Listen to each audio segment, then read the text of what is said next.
de la representante de Bolivia y profesor en la Universidad Mayor de San Andrés. Cuando quiera, Oscar. Gracias, Eugenio.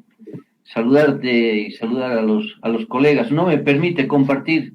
Te envié mi presentación, no sé si me puedes ayudar a tu correo electrónico.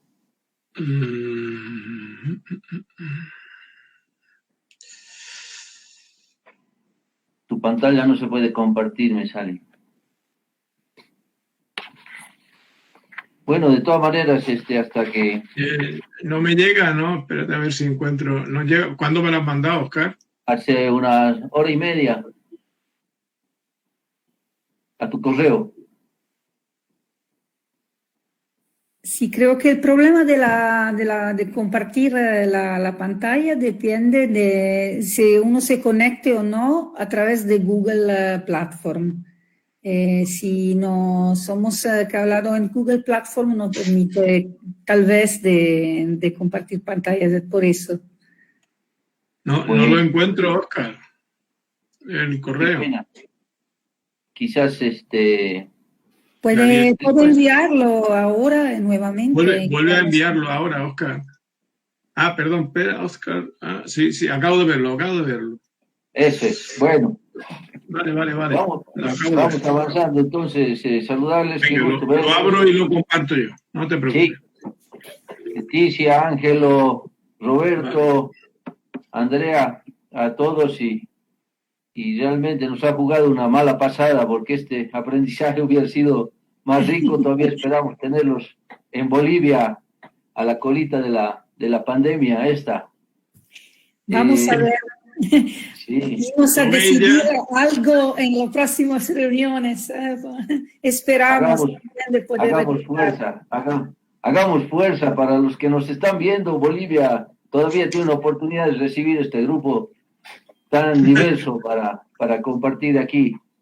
Bueno, estáis viendo ya la presentación de Oscar, ¿no? Sí. Okay, ya está. Venga, pues tú me dices, Oscar, conforme me digas, las voy pasando, ¿vale? Adelante. Yo he preparado una reflexión sobre Bolivia, intentando mostrar esto que a mí me interesa muchísimo, que es la condición estructural. Yo, soy sociólogo y tratamos de trabajar desde Bolivia esta idea de que deben existir condiciones para el desarrollo rural, y estamos convencidos de que en todos nuestros países hay condiciones comunes que no habían hace 20 años, ¿no? El Internet, la propia idea de cambio climático, el empleo, las satisfacciones individuales, le dan una perspectiva distinta al desarrollo rural, y ahí caben todos los conceptos que trabajamos como el desarrollo neoendógeno o el desarrollo local desde esta nueva perspectiva contemporánea. Sin embargo, existen diferentes condiciones, pues, por países, ¿no? Si no se puede trasvasar una idea de desarrollo local en una condición estructural distinta de un país a otro, y esto habría que tener en cuenta. Y lo que yo quiero compartir con ustedes es esta idea de que Bolivia tiene una condición especial que le permitía generar condiciones de desarrollo sostenible en este concepto de inclusividad, reconocimiento de diversidad y desarrollo local. Y entonces les voy a dar información en 3 campos, lo que yo llamo el estructural, el social y el político, para sustentar esta tesis. Si puedes ir a la siguiente. Fíjense, en la condición estructural, Bolivia es un país grande, vamos a decir, en términos de territorio. De los que estamos representados en este curso, sería el segundo en tamaño después de la Argentina, y por supuesto es casi el doble que Francia, que España, que Paraguay y que Italia, ¿no? Eso nos hace, con una población muy pequeña, ser uno de los países con menor densidad demográfica. Bolivia está entre los 20 países con menor densidad demográfica en el mundo. Tenemos una superficie boscosa del 50%, que cada vez esto se reconoce más como un valor en términos no solamente de naturaleza, sino estas condiciones de aportar a la sostenibilidad global. La agricultura, desde los últimos 5 años, es el sector de mayor crecimiento en la economía, ¿no? Se cayó el gas, se cayó la minería, etcétera, y la agricultura es el sector de mayor crecimiento medido con el PIB. Y no solo es la agricultura industrial, sino también es la agricultura campesina. Este es un debate que tenemos de manera permanente en nuestro país. Ambas agriculturas están en crecimiento. Más del 30% de la población económica activa está relacionada con la actividad agropecuaria, ¿no? Y el 60% de la tierra distribuible es de propiedad colectiva. Y fíjense, esto muchas veces es visto como un factor, digamos, del pasado que se resiste a cambiar, y en el caso de Bolivia, más bien es al contrario. Las comunidades, los pueblos indígenas han venido demandando tierras colectivas históricamente, y hoy tenemos más tierras colectivas que hace 50 años, más tierras colectivas que hace 100 años, ¿no? Tenemos más comunidades que hace 50 años. Entonces, es una demanda contemporánea y es una forma de titulación de la tierra que está reconocida en nuestras leyes. A la derecha les he puesto las dificultades, esto que está comprobado, ¿no? Sin embargo, es el país con mayor deforestación per cápita en el mundo.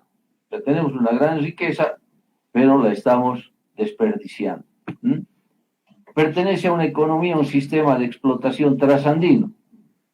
Bolivia no se podría explicar sin sus vecinos, sin la Argentina, sin Brasil, sin Paraguay, sin esta expansión de frontera agrícola y sin esta expansión de formas de capital, ¿no? Este mercado mundial que está articulado a los hidrocarburos y ahora a la soya y a la carne. En este mercado mundial trasandino, Bolivia tiene prácticamente la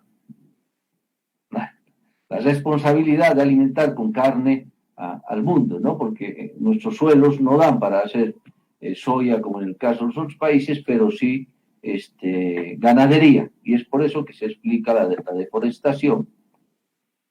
Y las estadísticas, yo creo, en todos nuestros países, al venir de esta matriz de la FAO, etcétera, oculta la participación de sectores campesinos e indígenas, ¿no? Entonces, la estadística siempre privilegia a los sectores agroindustriales que están articulados a la banca y al capital, y no así al otro sector. Si pasamos, por favor. ¿Ya? La condición social, ¿no? Sí. Esta noción de territorio, y esto es un poco complicado la discusión que teníamos aquí, porque en nuestro caso el territorio es una forma de propiedad y es una forma de gobierno. Las comunidades indígenas campesinas pueden titular territorios, ¿no? Y de hecho son territorios muy grandes, pueden tener millones de hectáreas, 3 millones, 4 millones, 5 millones de hectáreas. Es un conjunto de comunidades que hace una demanda territorial y se titula, ¿no? Y en esa forma de titulación está el 50% de las propiedades tituladas en el país en términos de superficie. Entonces, cuando nosotros hablamos de territorio, en realidad estamos hablando de estas formas de titulación de tierra que tienen una relación con, y vamos a ver ahorita en el tema más político, con la posibilidad de autogobernarse. En el último censo se han registrado 18.589 comunidades rurales. Es decir, tenemos más comunidades rurales en Bolivia que hace 50 años, ¿no? Y esto porque hay unas migraciones colectivas de unas regiones hacia otras regiones en el país. De las zonas altas a las zonas bajas, a la Amazonía, se constituyen nuevas comunidades y se titulan. Lo mismo ocurre con las unidades de producción agropecuaria. Hoy tenemos 10 veces más unidades de producción agropecuaria que hace 50 años, ¿no? Y un dato que para mí muy interesante es que más de la mitad de ellas todavía practican alguna forma de trabajo comunitario y familiar. Y puse un dato que es bien importante en el caso de Bolivia, ustedes lo pueden ver en las estadísticas globales, que es esto de la equidad de género en educación, ¿no? Bolivia es uno de los países que más ha avanzado en la equidad de género en el ingreso a las escuelas de hombres y mujeres, y tiene un récord que es destacado a nivel mundial. Las dificultades. Bolivia sigue siendo el país de mayor pobreza en Sudamérica.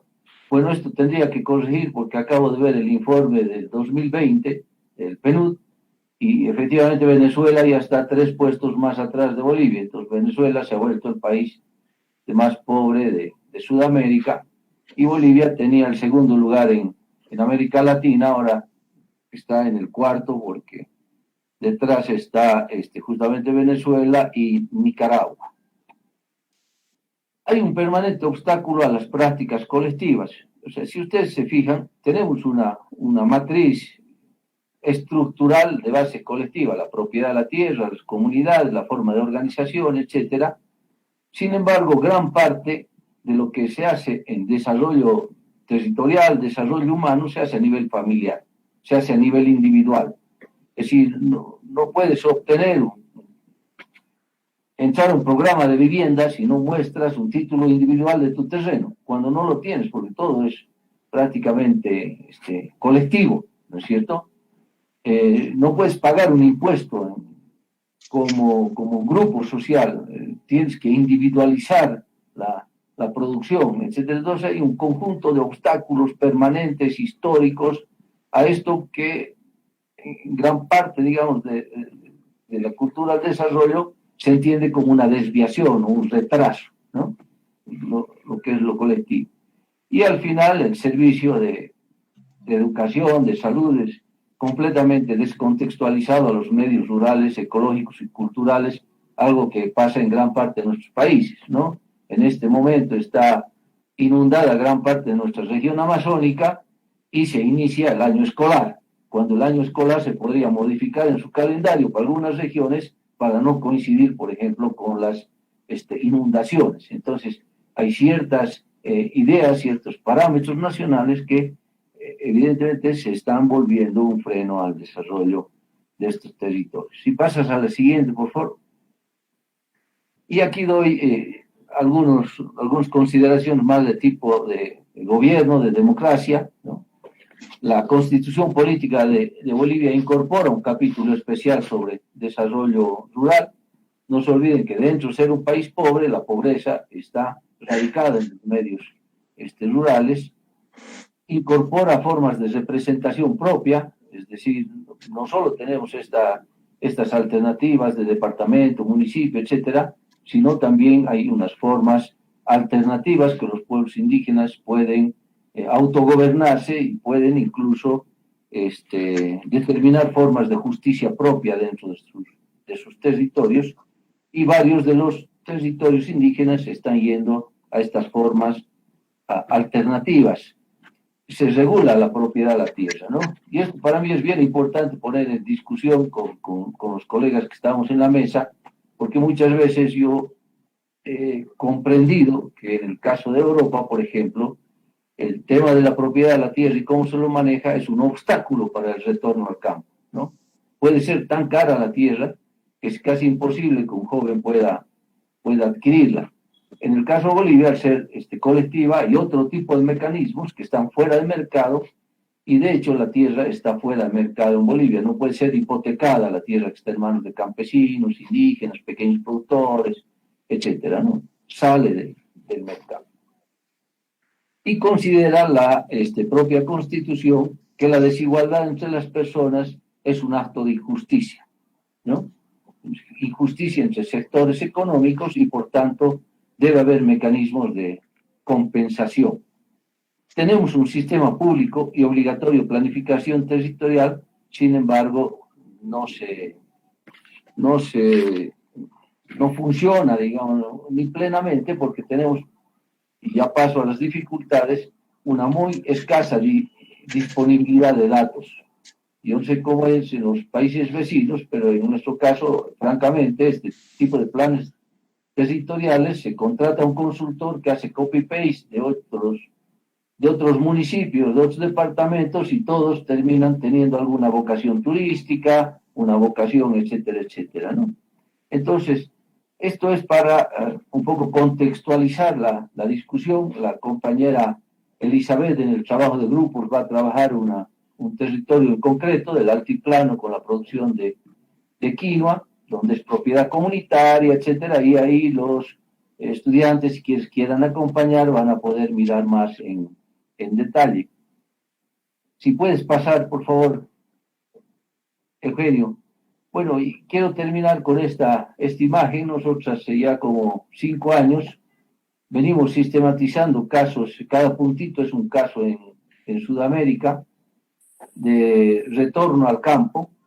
Nosotros identificamos familias, comunidades, cooperativas que se han asentado en los últimos 15 años en los territorios rurales y sistematizamos su experiencia para intentar comprender no solo por qué lo hacen, sino cómo lo hacen, ¿no?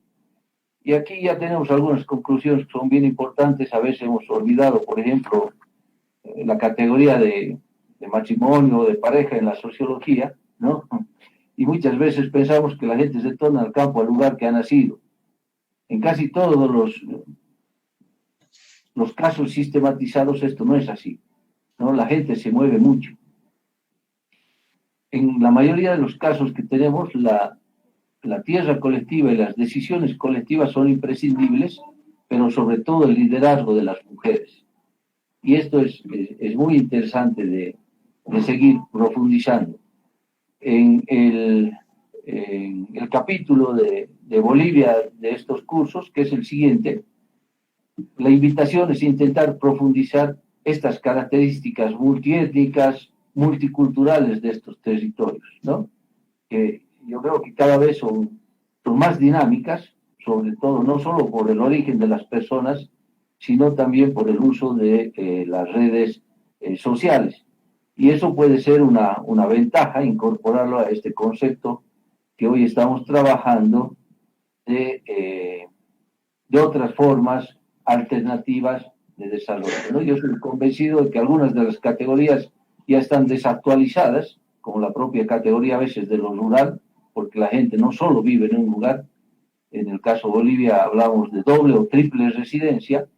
La gente por alguna necesidad se compra una pequeña casita en la ciudad, pero sigue ocupando 1 o 2 lugares en el campo, ¿no? Entonces hay nuevas formas de estructurar la ruralidad que estamos intentando comprender y vamos a compartir con ustedes en los trabajos de grupos.